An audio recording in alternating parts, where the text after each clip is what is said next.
In this video, I'll go into abiotic and biotic factors into more detail. I mentioned in the last video, but I want to go into more depth in this video.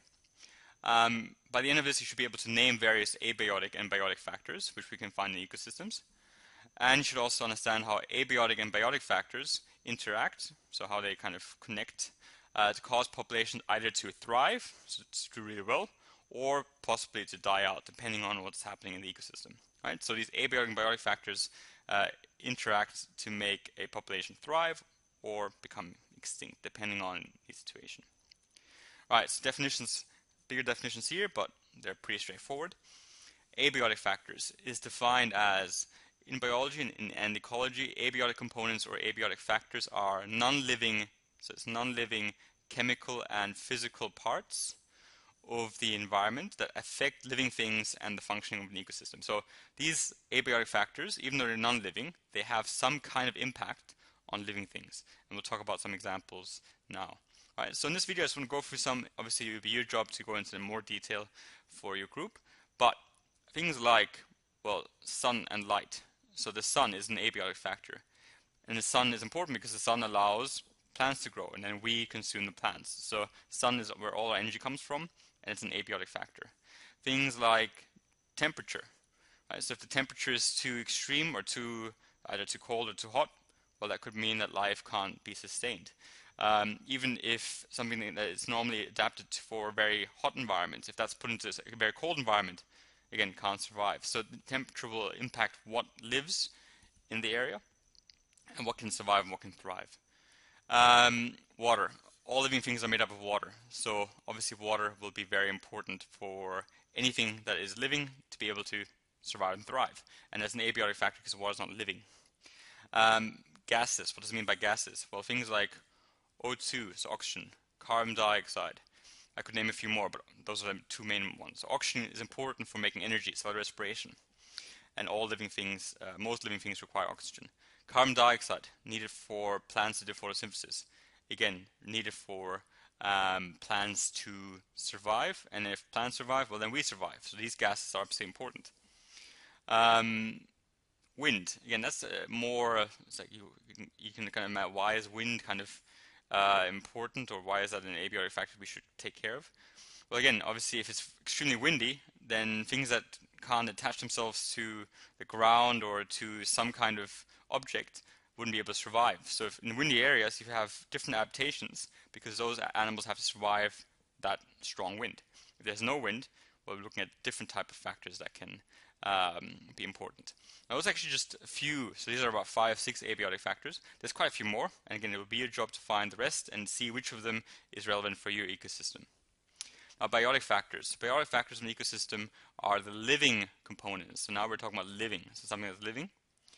And these may include things like predation, disease, competition, parasitism, consumption, and symbiosis. They're not all of them, but the majority of biotic factors are here. Right. So, for example, a biotic factor might be competition.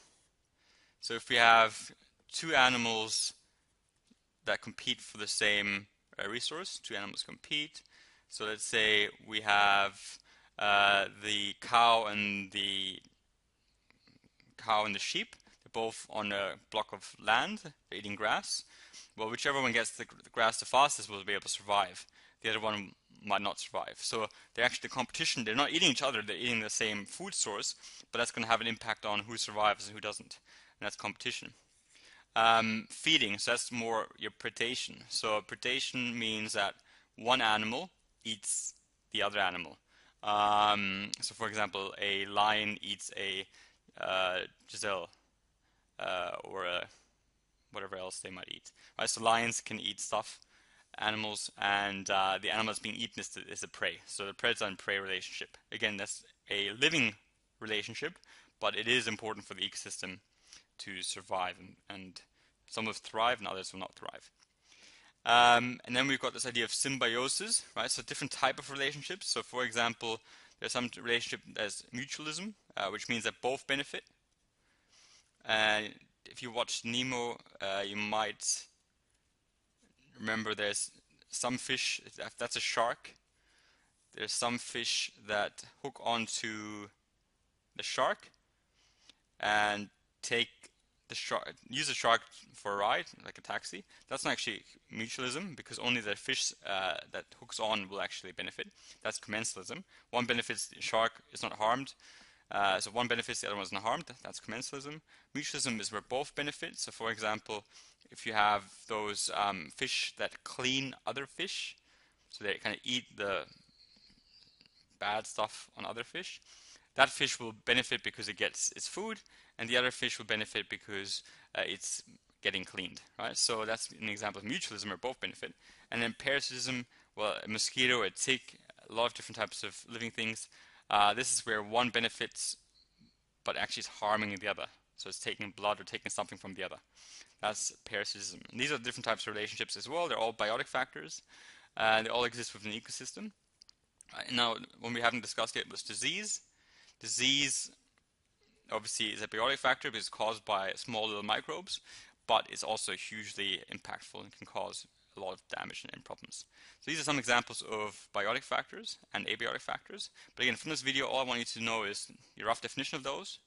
Abiotic factors is the non-living factors of an ecosystem, whereas biotic factors are the living factors of an ecosystem. I want you to be able to name various abiotic and biotic factors. So for example, soil, sun, water for abiotic, and disease, predation, and competition for biotic. And I want you to explain how these interact, how that can cause some species to survive their environment and thrive, whereas others, if they're not so well suited, will die. Right? So that's basically what I want you to get from that video.